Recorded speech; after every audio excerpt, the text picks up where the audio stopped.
أهلا بيك يا عزيزي المشاهد. معانا النهاردة لاعب جديد ينضم إلى كتيبة النادي الأهلي بنسبة 70%، وهو أحمد هاني لاعب سيراميكا كليوباترا. كانت بداية مشواره مع الأهلي ثم انتقل إلى طلائع الجيش، بعد كده راح الاتحاد، من الاتحاد للطلائع لحرس الحدود، ومن حرس الحدود ختم مشواره في سيراميكا كليوباترا. أحمد هاني بيلعب باك يمين، عنده 28 سنة، طوله 183 سنتي، مدافع قوي، مدافع جبار. ما عنديش بأمانة يعني ايه، حاولت ان انا ادور كتير على هو جايب كام هدف وعمل كام اسيست، يعني ما لقيتش اي موقع منزل ارقامه. يعني كل اللي انا اعرفه ان هو مسجل 3 اهداف تقريبا، عامل 7 اسيستات. دي طبعا ارقام مش باك يمين. يعني معلش، احنا مش هنمشي محمد هاني عشان نجيب واحد زيه او اقل منه.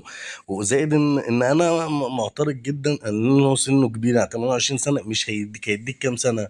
3 4 سنين كمان وخلاص. وما اعتقدش ان هو هيديك كل ده. يعني هو مجرد ما يوصل لل 30 الاهلي يقعد يقول لك ده كبير وبتاع. فانا ضد الفكره دي. لاعب دفاعيا كويس جدا، بيشوط كويس، يعني حطه في الدفاع ما تقلقش منه. لكن هجوميا هو مش احسن حاجه، هو مش افضل حاجه. افضل منه افضل منه بكتير يعني كمان. هو لعيب كويس، بس مثلا يعني هو بيشوط حلو على الجون لما بيروح.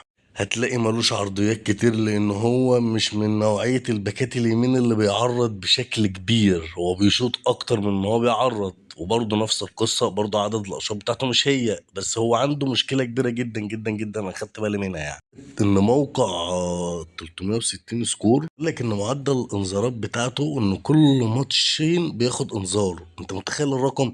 زائد ان هو واخد طول مسيرة تاريخه اتطرد 4 مرات، واخد 50 انذار.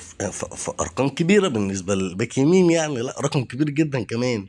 فانا بصراحة شايف انه لا، يعني مش ده اللي نمشي محمد انا عشانه، مع احترامي الكامل والله. لاعب كويس ولاعب دفاعيا قوي جدا ما شاء الله عليه. لكن انا بالنسبة لي ما بفضلش نوعية اللعيبة دي. لا، انا عايز باك يمين اديني 50 عرضية في اليوم ويعرف يدافع كويس. ده المفروض